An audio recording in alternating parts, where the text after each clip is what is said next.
Welcome to today's deep dive. I'm your host, and today we are tackling something that is honestly a bit heavy, but incredibly fascinating. Hi, everyone. I'm the resident researcher here.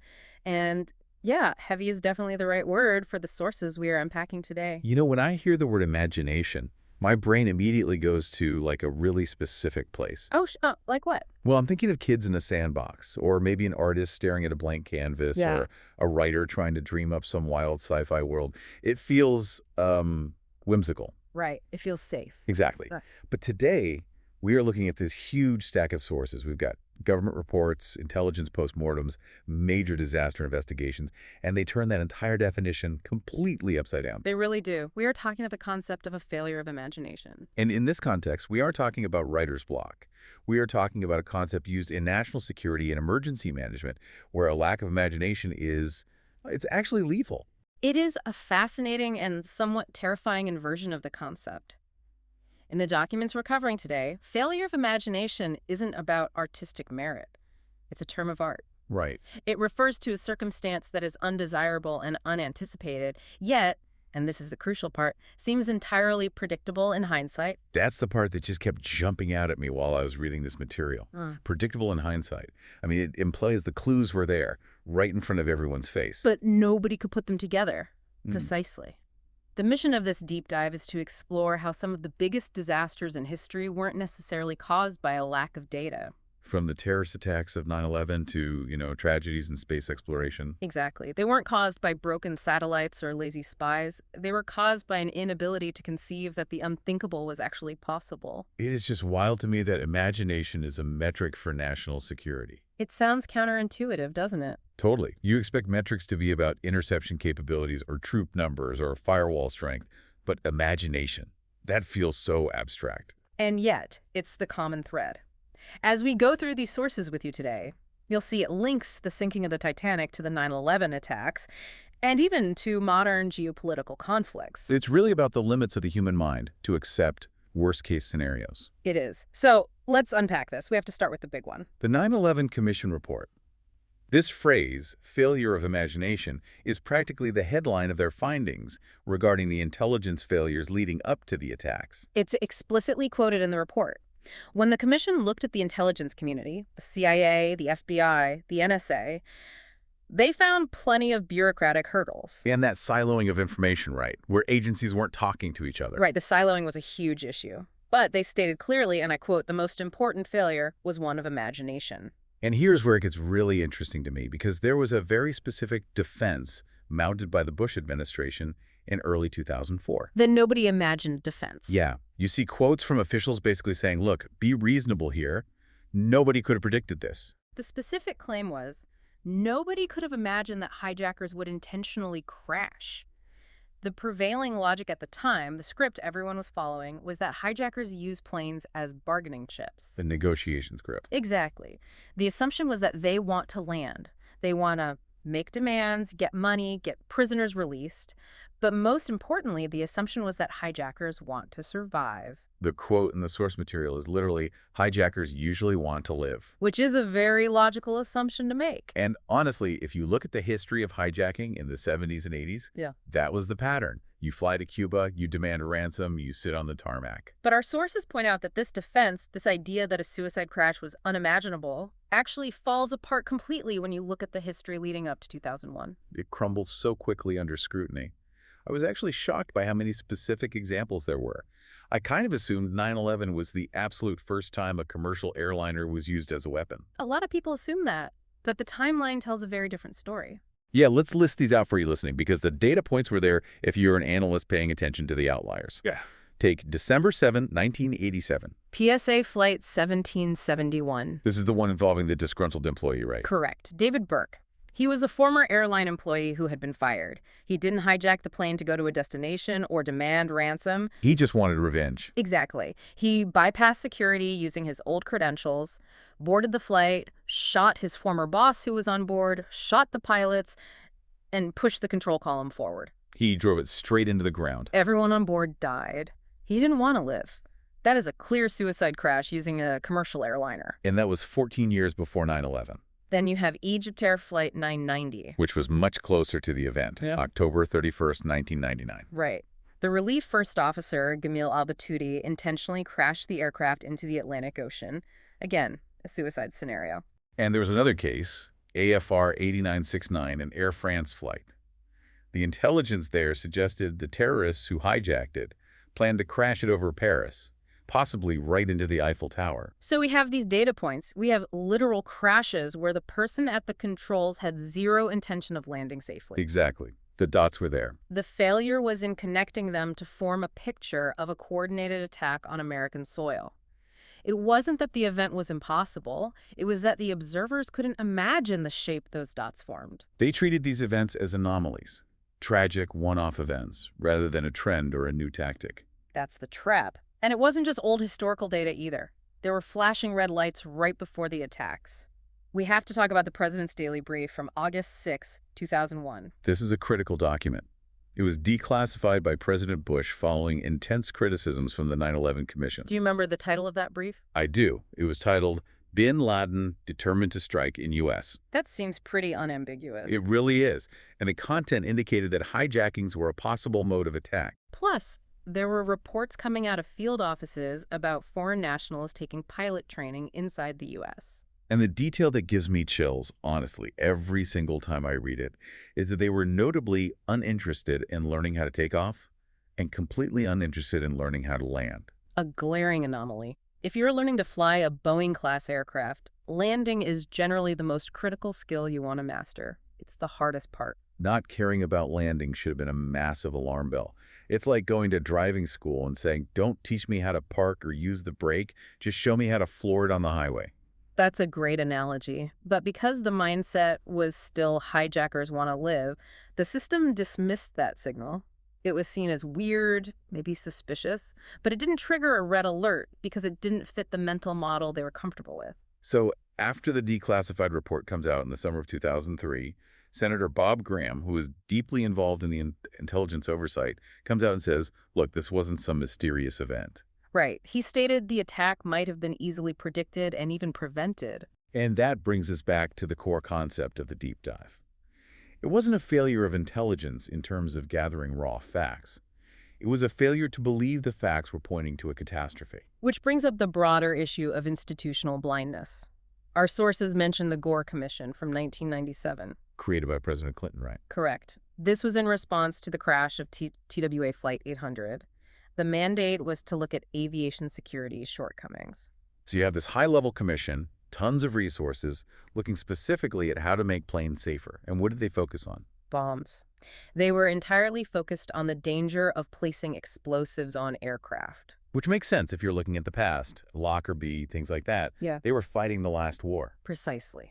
The report did not mention suicide hijackings. It didn't mention the use of aircraft as weapons, even though, as we just discussed, the Gore Commission was meeting 10 years after the PSA suicide crash. The precedent existed, but the institution was designed to look for bombs, so it only saw bombs. It's like they were wearing blinders that only allowed them to see ticking luggage. They looked at the right problem, aviation security, but the wrong specific threat. That is the absolute hallmark of a failure of imagination. You mitigate the risks you know and understand while leaving yourself wide open to the risk you refuse to consider. Now, this concept isn't limited to terrorism. The sources take us into some totally different arenas, which helps show how universal this problem is. Let's talk about space. Specifically, Apollo 1. This was the tragedy in 1967, where 3 astronauts, Grissom, White, and Chaffee, were killed in a fire during a launch pad test. And for anyone who doesn't know the history, this wasn't even a launch. It was a plugs-out test on the ground. Right. The rocket was sitting on the launch pad. The engines weren't lit. And because it was just a test on the ground, the mental model of danger wasn't the same as if they were blasting off. During the investigation hearings, astronaut Frank Borman spoke up. He explicitly invoked failure of imagination.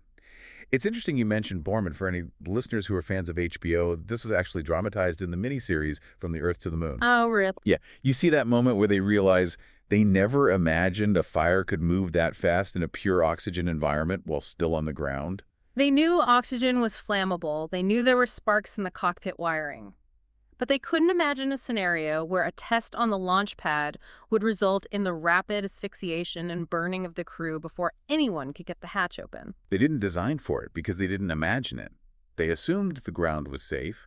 Space is dangerous, but the ground is safe. Exactly. And going back even further, and this is the classic example of hubris, we have the RMS Titanic. The unsinkable ship. The sources mention that design flaws in the Titanic are often categorized under the same heading. It was an inability to imagine the specific conditions that would lead to its sinking. But they had watertight compartments. They clearly thought about sinking. They thought about certain types of sinking. They imagined a head-on collision or a breach of maybe 2 compartments. They built the ship to survive the accidents they could predict. They didn't imagine the perfect storm. A glancing blow along the side of the hull that opened up 5 or 6 compartments at once. And because they couldn't imagine that much water coming in, the watertight bulkheads didn't go all the way to the ceiling. They assumed the water would never get that high. It was a failure to imagine the scale of the failure. It seems like there's a pattern of confidence, masking vulnerability. We've built this great ship, or we have the best Air Force. Which leads us right to Pearl Harbor. Donald Rumsfeld, the former Secretary of Defense, discussed this in the documentary The Unknown Known. He suggests that the U.S. failure to anticipate the Japanese attack on Pearl Harbor was, at its heart, a failure of imagination. They couldn't imagine that the Japanese fleet could move that far, that quietly, and strike that hard without being detected. Or they couldn't imagine that a nation would be bold enough to attempt it, knowing the potential U.S. response. In intelligence circles, it's called mirror imaging. Mirror imaging, that's an interesting term. It's when intelligence analysts project their own values and logic onto the adversary. We wouldn't take a risk that big, so they won't take a risk that big. So you just assume everyone plays by your rulebook. Exactly. And when you assume the enemy follows your logic, you are setting yourself up for a massive surprise. And just to show that this isn't just history buffering, unfortunately this term is still very much in use today. The sources bring up a very recent conflict. The 2023 surprise attack by Hamas on Israel. Yes. And just to be clear to you listening, we are reporting on this strictly through the analytical lens of our sources regarding intelligence and preparedness. We are not taking any political sides here. Absolutely. The phrase failure of imagination has been applied by analysts to describe Israel's lack of preparedness for that specific event. Right. Despite having incredibly sophisticated surveillance and intelligence satellites, cyber warfare, the Iron Dome, the specific scale and method of that attack caught them off guard. The analysis suggests that the defense establishment was looking for high-tech threats. Rockets, cyber attacks, sophisticated tunnels. They struggled to imagine a low-tech, physical breach on that scale. Bulldozers and hang gliders. Precisely. If you were looking for advanced weaponry, you might not be watching for bulldozers tearing down a fence. That specific method wasn't in the threat library in a way that triggered a defense. It mirrors the other examples perfectly. It suggests that even with modern technology, if you cannot conceive of the enemy's plan because it seems too audacious or too primitive, you will be blind to it until it happens. It is unsettling. It makes you realize that preparedness is a state of mind, not just a checklist of equipment. You have to actively fight your brain's desire to normalize the world. To help us, and to help you listening fight that normalization, the source material actually provides a bit of a vocabulary toolkit. There are related concepts that help explain why our brains do this. These are great mental models to have. Yeah, let's run through these. I think having names for these mental traps is actually really helpful. The first one is hindsight bias. This is the phenomenon where everything looks obvious after it has happened. When we look back at 9/11 or the Titanic, we say, how could they miss that? It's so clear. The guys didn't want to learn to land. But we are looking at the puzzle with the picture already on the box. In the moment, it was just noise. Exactly. An analyst in 2001 is seeing thousands of reports a day. Picking out the one that matters is incredibly difficult. Hindsight bias makes us overconfident that we would have seen it coming. Then there's the black swan event. I feel like this term gets thrown around a lot in business meetings. Oh, the printer broke. It's a black swan. It is often used incorrectly. A true black swan is a rare, unpredictable event that has severe consequences. Where does the name come from? It comes from the old European belief that all swans were white. For centuries, all swans are white wasn't just an opinion. It was considered a biological fact. Until they went to Australia. And saw a black swan. The idea is that if you have only ever seen white swans, you cannot imagine a black swan exists until you see one. And once you see one, your entire understanding of the world changes. 9/11 was a black swan. Exactly. And then there's the scariest one. Unknown. Unknowns. This is a concept Rumsfeld famously popularized, though it exists in decision theory. You have knowns things we know. Like gravity. Right. Then you have known unknowns things we know we don't know, like specific gaps in our data. But unknown unknowns are the things we don't even know we don't know. That's the failure of imagination territory. It's the threat you haven't even written down on the list of things to check. Precisely. It's the asteroid you didn't know was coming. And finally, the argument from ignorance. This is a logical fallacy where you assume something is false just because it hasn't been proven true yet. For example, we haven't seen any evidence of a plot to use planes as missiles, therefore no such plot exists. Which is a deadly assumption. Just because you haven't seen it doesn't mean it isn't happening. It is the comfort of silence. We mistake silence for safety. So what does this all mean for us? We've looked at 9/11, space disasters, sinking ships, and war. It seems like the takeaway is that being smart isn't enough. Intelligence and data are necessary, but they were insufficient. You can have all the dots, but if you lack the mindset to believe the unbelievable, you will never connect them. It feels like we need to actively train ourselves to be a little bit, I don't want to say paranoid, but maybe creative. Critical thinking requires questioning your own bedrock assumptions. You have to look at a rule like, hijackers want to live, or this ship is unsinkable, and ask, under what specific circumstances is this statement false? You have to be willing to sound a little crazy in the meeting. You have to be the one to raise your hand and say, hey, what if they don't want to negotiate? Exactly. The cost of social awkwardness in a meeting is far lower than the cost of a failure of imagination in the real world. We need to create cultures where asking what if isn't punished. That is a very powerful way to put it. We must recognize that the world is not limited by our ability to predict it. Reality has a nasty habit of outpacing our imagination. So here is where we leave you today. We've talked about the past, about things that are now obvious in hindsight. But if a failure of imagination is about missing what seems impossible until it happens, what is the impossible scenario that we're currently ignoring right now? That's the real challenge. What is the black swan swimming just out of sight that we refuse to imagine simply because it scares us? What happens if the global internet backbone just permanently goes dark tomorrow? Or a synthetic virus targets our agriculture instead of people? That is the question that keeps intelligence analysts and should keep us awake at night. Thanks for diving deep with us. Keep questioning those assumptions.